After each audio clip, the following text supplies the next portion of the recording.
Yo, it's your boy Zerk. Y'all look at Clavicular, real name Braden, from the suburbs of New Jersey, and you see a sad, insecure boy with body dysmorphia. You see a victim. I see a marketing genius. I see the Bernie Madoff of jawlines. I went deep into the archives, and I found the proof that this 6.5 high-tier normie rating isn't mental illness, it's a sales tactic. You want to know how deep the grift goes? Look at who else he rates. He did a video where he rated Michael B. Jordan. Michael B. Jordan! The dude who made women watch Black Panther just to see him take his shirt off. And what did Clavicular rate him? A 3.5 out of 10. 3.5? Mofo, are you blind? But see, he isn't blind. He's smart. It's called price anchoring. It's a sales trick. If he tells you that Michael B. Jordan is facially challenged and that he, Braden, the Greek god, is only a 6.5, he destroys your reality. He makes you feel like subhuman garbage. He wants you to look in the mirror and think, damn, if Michael B. Jordan is ugly, I have no hope. I am a mutant. And guess what happens the second you feel like a mutant? Boom. He sells you the cure. I found the website, clavicular.org. I found his school community. He isn't just ranting on TikTok for free. He is selling a product called the Clavicular system. For the low price of a monthly subscription, you can get a face map audit. You can get your symmetry score. You can learn his pharmaceutical skin stack. He rates himself a 6, so he can rate you a 2 and then charge you rent to fix it. It's a Ponzi scheme for self-esteem. He creates the insecurity, and then he sells the PDF to fix it. Oh, you have negative canthal tilt? Pay me $50. Oh, your mid-face ratio is off? Join my Patreon. He ain't mentally ill, folks. He is running a sales funnel. He is farming your depression to pay for his cheek implants. So when you see him crying about his face, don't send him sympathy. Send him an IRS audit. Because this dickhead is the smartest hustler in the fitness industry. But wait, the grift gets darker. Now let's look at what this boy is actually selling, because a hustler ain't a hustler without a product. I went to the website, clavicular.org. I went to the school community, and what did I find? He is selling face map audits. Bruh, you are paying another grown man $50 to look at a JPEG of your face and tell you that you are ugly? You can get that for free. Just go to a bar. Go to Tinder. Women will tell you you're ugly for $0. You don't need a face audit from a 19-year-old douche. But see, he wraps it up in science. He calls it a symmetry score. He talks about the clavicular system. The clavicular system? That sounds like something you sign up for before you drink the Kool-Aid. He promises a data-driven framework to surpass your genetic potential. Surpass your genetics? Bruh, you can't surpass your genetics with a PDF file. You can't read a book and grow a chin. That's not how biology works. But he knows who he's targeting. He is targeting 16-year-old boys who spend all day on Discord measuring their skulls. He knows they worship data. So he doesn't say, hey, you're kind of funny looking. No, he says, your bigonial width is in the 30th percentile, and your canthal tilt is -4 degrees. You need to buy my Bone Smasher guide. And these kids buy it. They steal their mom's credit card to buy a guide on how to mew. He is creating a problem that didn't exist. Before the internet, if you were ugly, you just got a personality. You learned how to tell jokes. You got money. Now, Clavicular tells you, no, personality is a cope, money is a cope. Only the mid-face ratio matters. Why? Because he can't sell you a personality. He can't sell you jokes, but he can sell you a PDF on how to chew gum harder. It's perfect. It's unprovable. If you buy the course and you're still ugly in 6 months, he just says, oh, you didn't look smacks hard enough. Buy the advanced course. He is the Tony Robbins of incels. He is the Joe Osteen of jawlines. But the hustle needs a hook. It needs an edge. And that's where the pharmaceuticals come in. Should I use C-Max before the job interview? Use crystal meth, man. Like, what's all the beating around the bush? If you really want to impress your job interviewer, do a line of crystal meth before it. Really go in there speedballing, and you need to be talking about random nonsense. Go on meth rants to your future employer. Tell him that he shouldn't be doing this. Basically act like you're a consultant that he hired and start ripping his business to shreds while you're tweaking on meth, while your hands are snapping around going a million miles an hour. I would say that that's probably going to get you the job. You got to stand out in today's. Now let's talk about the meth. Clavicular goes on every podcast, every video, and says, I take meth for productivity.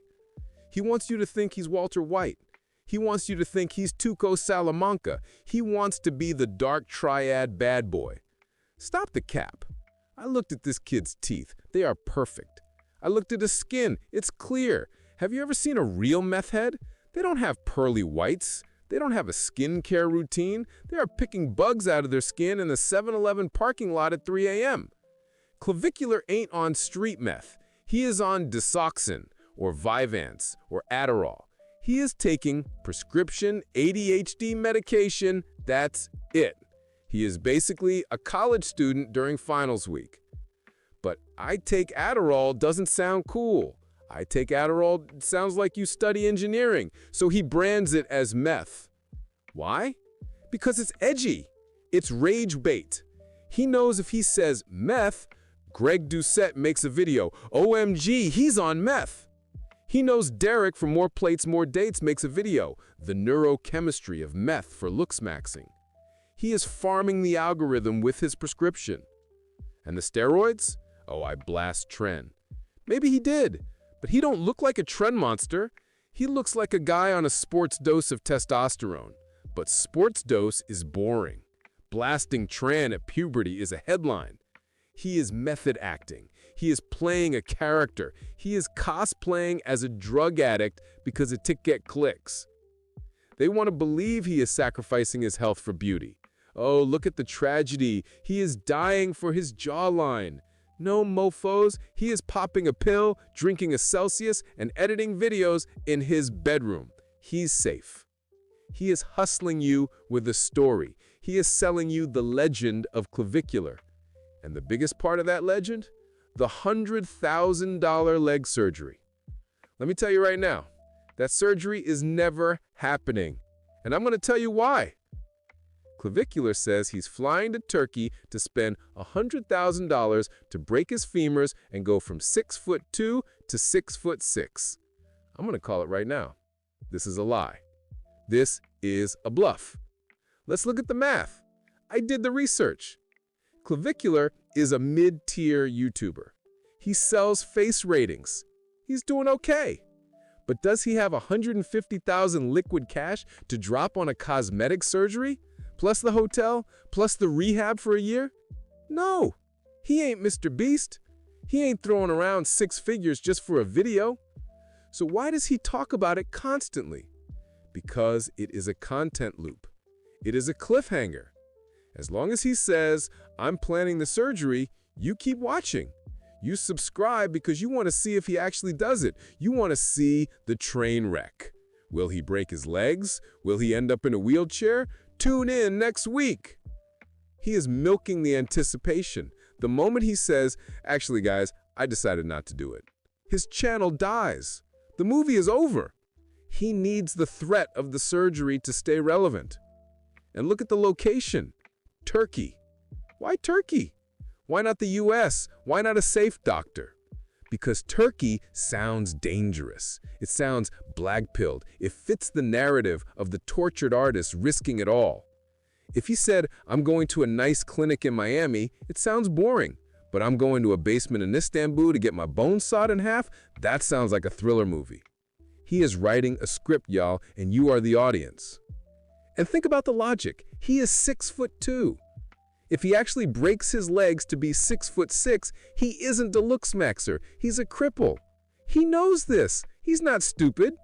He knows that walking like a baby giraffe for the rest of his life isn't alpha. But pretending he might do it, that gets views. That gets reaction videos. That gets the money rolling in. He is bluffing with a pair of twos, and y'all are folding.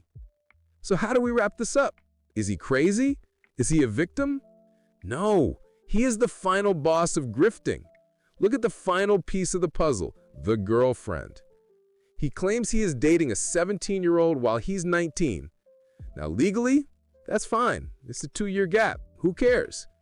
But look at how he mentions it. He makes sure to tell you she's young. He frames it like he's Leonardo DiCaprio. Why? Because it triggers rage from the normies, like, oh my God, that's predatory. And it triggers status from the incels, like, wow, he got a young, fertile female. He uses his own girlfriend as a prop. She is just another stat on the spreadsheet to drive engagement. This kid has monetized male insecurity better than anyone I have ever seen, except Andrew Tate maybe. He took the incel mindset, the depression, the loneliness, the self-hatred, and he turned it into a Fortune 500 company. He is the smartest man in the room. While you're crying about your jawline, he's buying a Rolex. While you're measuring your skull, he's measuring his bank account. So don't buy the PDF, don't buy the face audit, don't fall for the meth story. Braden from New Jersey is doing just fine. He ain't breaking his legs. He ain't crazy. He's just laughing all the way to the bank. I'm out.